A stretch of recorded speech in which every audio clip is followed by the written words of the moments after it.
Hello and welcome to Healthy Living. I'm Dr. Pelto, and today we're going to talk about something called a Morton's neuroma, or a neuroma of the foot. Many people, they say they have something that's in their shoe. It kind of feels like a bunched up pebble, and that many times can be a neuroma. So let's talk a little bit about what is a neuroma. If you look here, this is a picture of the bottom of the foot, and here are the metatarsal bones. Between the metatarsal bones, there are nerves that run to the toes. And you can see in that picture over there, there's a nerve that's a little bit enlarged and a little bit red, and it gets thickened. So a neuroma is what it means. Neuro comes from nerve, and oma is a tumor of the nerve. But we're not talking about a bad tumor. What we're talking about is an enlargement of the nerve in that area that becomes painful. Typically, where it happens is between the third and the fourth metatarsal heads, and it gets enlarged, and then it causes some numbness and tingling to the toes, and other people can feel like they have a bunched up sock in their shoe that becomes painful. They try to change the shoes, and nothing really helps because of the large size of that nerve. Once again, many people feel like it's a sock that's bunched up, they have tingling, they may have numbness, and that is exactly what the neuroma is. Now, who can have a neuroma? Pretty much anyone can get a neuroma, but it tends to be more common in people that wear tighter shoes and a shoe that doesn't have as much cushion underneath it. For example, I have one, and when I go to the airport and I'm on those granite floors with a dress shoe without any cushioning, that's where my neuroma becomes a little bit painful. Typically, the nerve is supposed to be very, very thin. Over time, when these two bones, they squish the nerve, when it squishes that, it can get thickened and scarred. This scarring, or this inflammation, if it's inflamed for a long time, it can then develop some scarring in that area, and then it's enlarged and it really can't go down. It can't make it much smaller. So one of the keys is to not have these toes pushed together as much. If it gets really bad, what happens is you actually can see a splay between the two toes. We call that a V sign. Some people wonder, well, why is a Morton's neuroma, which we talked about in the beginning, why do they call it Morton? Well, it was named after a person, right? Morton's neuroma. But it tends to happen in the third interspace. You can have a neuroma here, you could have it here, or even here. It seems to be most common here because between the third and the fourth metatarsal heads, there's an independent range of motion, and there's separation between the two columns in the foot. The column has a medial column and a lateral column, and where there's increased movement in that area, it can tend to have a squishing of the nerve. How do you diagnose it? Many times we get an X-ray, but once again, an X-ray can't show if it's a nerve. It's better to see if there's a bone problem, a spur, something else in the area. And many times neuromas can be misdiagnosed for metatarsalgia or pain in the metatarsal. They can be misdiagnosed for a stress fracture.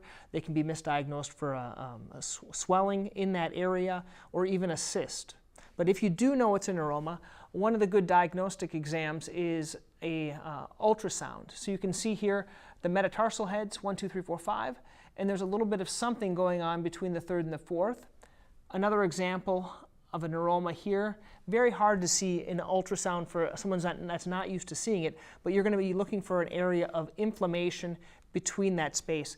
And typically when we see the metatarsal heads right here, if we push on the bottom of the foot while we're doing the ultrasound, we can see that kind of pop up and down in between those metatarsal heads. It actually makes a sound if it's large enough. If you squeeze the foot together and you're pushing on the bottom where the nerve is, it's going to have a clicking. Okay, that's called a Mulder sign. It's a sign when it pushes between the bones, it either pops up or pops down, and it makes a little bit of a clicking sound if it's really large.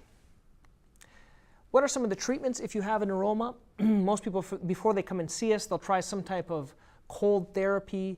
You can ice it for 10 or 15 minutes. You can try a contrast bath. That's dividing between hot water and cold water. Icing can help, but if it's really large, it's not really going to resolve the problem. Anti-inflammatories, I like naproxen if your doctor will allow you to take that. I like it because it's twice-a-day dosing, but there are other medications that you can take that would reduce the inflammation all over your body and specifically into that area of the neuroma. The most important thing, though, would be a wider shoe. Here's a couple of brands. They're called Ultra or Lems, and I really want to show you. I know the females, they're going to think these are really boxy, and they probably are a little boxy. You can see how wide they are in the front.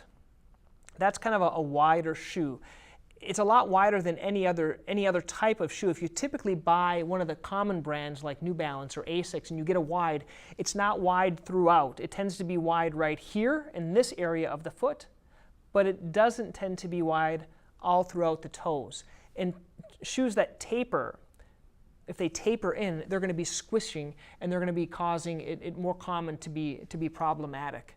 Most people, before they come and see a podiatrist, they've tried wider shoes, they've iced it, they've tried anti-inflammatories, and nothing works. You can live with this for a long time. Many people do, until it gets to a point where you need to see someone. And what happens is, and maybe it'll get inflamed with a bad shoe and then it'll calm down. Then it'll get inflamed again, then it'll calm down. But it'll get to a point where there's scarring around the nerve where it's not going to get smaller anymore. The inflammation isn't going to go down, and that's when many people seek us out for some type of care. Another type of treatment that can be helpful is to do some deep tissue massage to the back of the calf. You might be wondering, well, why should I work on my calf if the problem is the bottom of the foot? Well, if you look here, the calf is made out of the gastroc and the soleus that go down into the Achilles tendon. Both of these muscles on the back, if they are tight, as you can imagine, if it's tight back here, it's going to put more stress to the front of your foot. The tighter your calf is, the more stress you're going to have on the ball of your foot. And that would lead to more pressure in the area of the neuroma. And if you loosened up this area in the back of the calf, it's going to normalize the stress. So instead of having only stress to the front of the foot, you're going to have stress throughout the bottom. And without even needing to mention, if you would imagine if you're wearing a high heel shoe, that's ultimately going to put more stress to the front of the foot in that area of the neuroma. So be careful about wearing high heel shoes. In this case, this is something that could actually aggravate your neuroma. We use a couple of tools to help reduce the tightness. There are trigger point tools, which includes a block with a ball, and there's a couple of other tools to work the back of the calf. You can also use a foam roller that tends to work very well for loosening the calf, and there are these sticks that you can use to roll out. I usually recommend doing it about 5 to 10 minutes twice a day to reduce that tightness in the back of the calf, to reduce the pressure to the front of the foot. Other things that you can do, you can try orthotics and different types of pads to the front of the foot. There's multiple pads that you can place in the ball of the foot to reduce the pressure, but once again, if the problem is the nerve that's too big, a pad really isn't going to work long term. There are different types of orthotics that you can reduce the pressure. So basically what you do is you add a pad right before the metatarsal heads, and you try to splay out the metatarsal heads to reduce the pressure in the area of the neuroma. It can also help stabilize the heel. So for example, if you are a pronator, or if you have a foot that's flat, every time you're flattening down, you're putting more pressure on the metatarsal heads. That's going to cause more inflammation. Also, that's going to be offloading the area in the arch. If you put more pressure into the arch, it's going to take pressure off the ball of the foot. There are some procedures that can be helpful. The most common procedure can be a cortisone injection. Basically, this can be done with ultrasound guidance, where you find the nerve and you inject the area right around that nerve. The nerve is quite small, and you have to be careful where you place the cortisone. Usually we use a combination of some type of an anesthetic like Marcaine and lidocaine, and then a couple of types of steroids, a short and a long-acting steroid. We apply it right to the area of the pain, usually from the top or right between the toes, depending if we're using ultrasound or not. And by getting it right in the area of the nerve, it can calm down that inflammation around the nerve. Usually makes it feel better. Sometimes, though, if that nerve is already too large or if it's scarred, the cortisone isn't going to be enough. There is also something called an alcohol sclerosing injection that some doctors do as well. In our office, we tend to do more cortisone injections. If it doesn't resolve after a couple of cortisone injections, we tend to recommend either living with it, or doing orthotics, or having it removed. Why? Because you don't want to do a lot of cortisone in the area between the toes. Because as you can imagine, if you put a lot of cortisone in there, it's very close to the metatarsal heads or the joints in that area, and that could cause the toes to kind of cock up, causing hammer toes, or the toes to splay, or weakening the tissue in that area. So you have to be careful how many cortisone. Some people advocate not doing any cortisone. Some people do a lot of cortisones. So that's basically the types of procedures that you can do for this type of a condition called a neuroma. And ultimately, if it doesn't work, if none of these treatments work, surgery is an option. Basically for surgery, what we do is we make an incision on the top, and then we go deep and we remove the nerve, and we cut the branches that go to the toes, to the adjacent sides of the toes, and cut it as far back as we can. The recovery time for the skin to heal is about 2 weeks, but for the deep tissue in here to heal is going to take a couple of more weeks. You'll probably be in a walking boot. So just be aware, if you're going to have this surgery, if it's your right foot, you're going to be at least a couple of weeks without driving. There are risks with this. The most common risk, or the most problematic one I should say, would be a stump neuroma.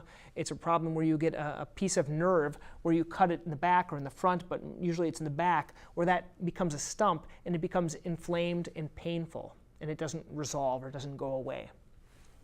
Or it causes another problem. And so what you have to do is do a revision surgery. A lot of times you do that from the bottom of the foot. The initial surgery is usually done through the top of the foot. It's not all that common to have multiple neuromas. Usually it's just one, and it's pretty successful surgery. There are a couple of other complications that could happen, such as infection, such as toes hammering up or splaying. And also, everyone that has a neuroma done, you're going to have numbness to the adjacent sides of the toe. So you're not going to have any feeling there anymore. So you have to consider wisely if you're going to have this type of a surgery or if you're just going to live with it. Normally I say if you can't live with it, if it's too painful, then you would consider surgery as a last resort.